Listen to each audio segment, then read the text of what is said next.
C'est l'heure du choix de Marie. Aujourd'hui, tu nous emmènes à Venise pour une balade en gondole. Pas très romantique, un peu triste même, hein, parce que les canaux sont à sec. Exactement. Et d'ailleurs, je ne sais même pas si on peut faire des balades en gondole. On ne peut pas carrément dans certains endroits à Venise. Vous allez voir, c'est presque difficile de reconnaître la ville parce que certains canaux se sont transformés en ruelles boueuses. Le niveau de l'eau est descendu à plus de 60 cm en dessous du niveau de la mer, voire plus de 70 cm en dessous du niveau de la mer, à tel point que dans certains endroits, les bateaux ne peuvent plus circuler.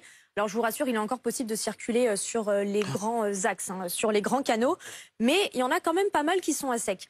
Alors Venise à sec, c'est pas un phénomène totalement extraordinaire, ça arrive même assez souvent lors de cette période janvier-février. Ce qui est assez extraordinaire là, c'est la durée de la sécheresse. Ça fait 15 ans qu'elle n'avait pas duré aussi longtemps puisque ça fait une semaine maintenant que les canaux sont à sec. Alors je parle sous ton contrôle Marc, ça c'est lié à plusieurs phénomènes météo.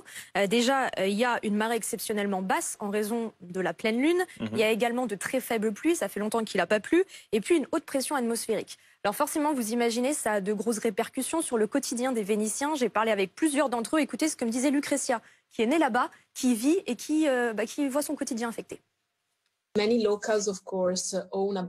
Beaucoup de locaux ont un bateau et l'utilisent pour se déplacer. Parfois, c'est difficile pour les gondoliers aussi.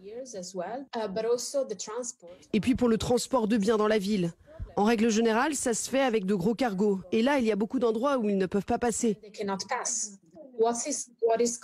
Mais le plus problématique, c'est pour les bateaux des services d'urgence. Les bateaux des ambulanciers, des pompiers, des policiers. Voilà, donc ça c'est un gros problème pour les secours parce que parfois ils doivent s'arrêter en cours de route, terminer à pied et forcément quand il y a une urgence, on n'a pas le temps. Ça prend plus de temps. Voilà. Donc tout cela en plus se passe en plein carnaval. Le carnaval à Venise en ce moment même, qui se termine aujourd'hui. Donc bref, c'est le chaos, c'est la pagaille. Et puis il y a un autre problème olfactif cette fois, vous allez l'entendre. C'est ce que m'expliquait une autre habitante de Venise, Rosanna, écoutez. On a ces canaux qui sont presque secs, les parfums. N'est pas exactement Chanel numéro 5. Voilà. Vous devez vous imaginer, c'est de la boue qui reste là et de l'eau saumâtre. En gros, ça pue, quoi, c'est ça, ça pue.